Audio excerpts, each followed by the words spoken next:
So I want to do another review on this lvlp gun by Grizzly. You can see I had a couple projects here that I'm doing for a guy who's obviously a big Dukes of Hazzard fan.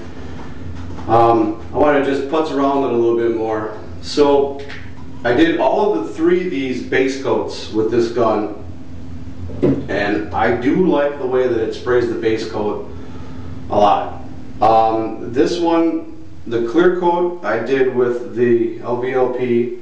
This one, the clear coat I did with my lvlp Plus gun, which I would highly recommend if you're interested in buying a higher end gun for clear coat. Look at that gun. This one here I also did with the lvlp gun. These two, the clear coat came out smoother than this one. You're probably never going to see it in the camera. But in the other video I did about this gun, comparing it to the Harbor Freight gun, I talked about the texture. Then there's not orange peel per se, but there's definitely a look to it, like kind of waviness or something. Now some of that might be because these are just compressed wood toilet seats, and I don't block sand them or anything. I just hit it with a red Scotch-Brite, scuff and shoot. So that might have something to do with it.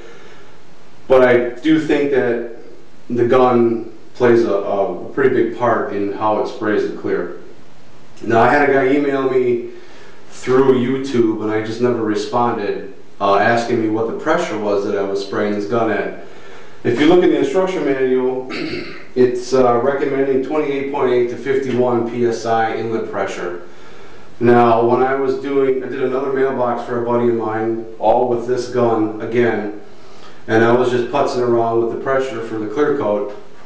Base coat, for these, I actually had it down to 25 psi, which is below what they recommend, just putzing around with it. It sprayed really nice. The clear coat, I almost had full coverage in one coat with minimal overspray. Now keep in mind, anytime you adjust either your air pressure or your fluid control, it's going to either speed up or slow down the rate in which you paint, because obviously the paint's either going to be coming out more or less, or more air or less air. And when I did the clear coat on this one, again, it was at the 25 psi, but I had to reduce my fluid control quite a bit so that it was still atomizing as good as it can, you know. So I had to slow down quite a bit compared to when I did this other mailbox for my buddy. I had the thing jacked up to like almost 50 psi, and I had to, you know, back up the fluid and spray a little bit faster. Now with that mailbox spraying at close to 50 and this toilet seat spraying at, you know, down around 25, I got about the same result, adjusting how I sprayed with the pressure that I was using. So having said that, the lower the pressure you use, theoretically you're going to have less overspray, you're going to use less CFM, but I would recommend starting probably on the lower end. This goes with any gun. You know, stay within the recommended inlet pressure. And if it's an HVLP, which is a different video, start at the max inlet pressure, but that's a different story.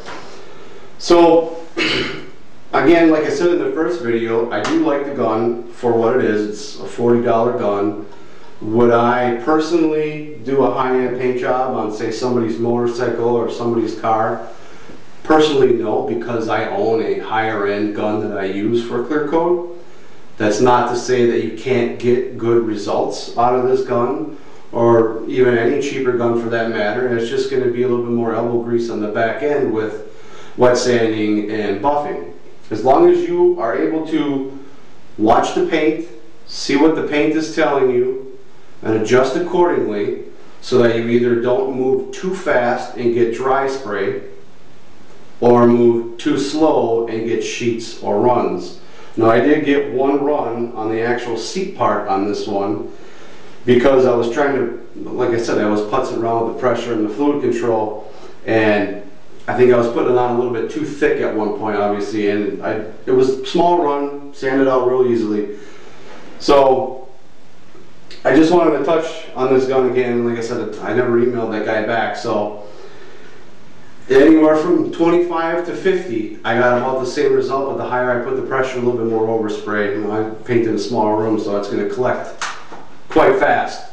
So it is what it is. It's a $40 gun that, for the money, I think is pretty good.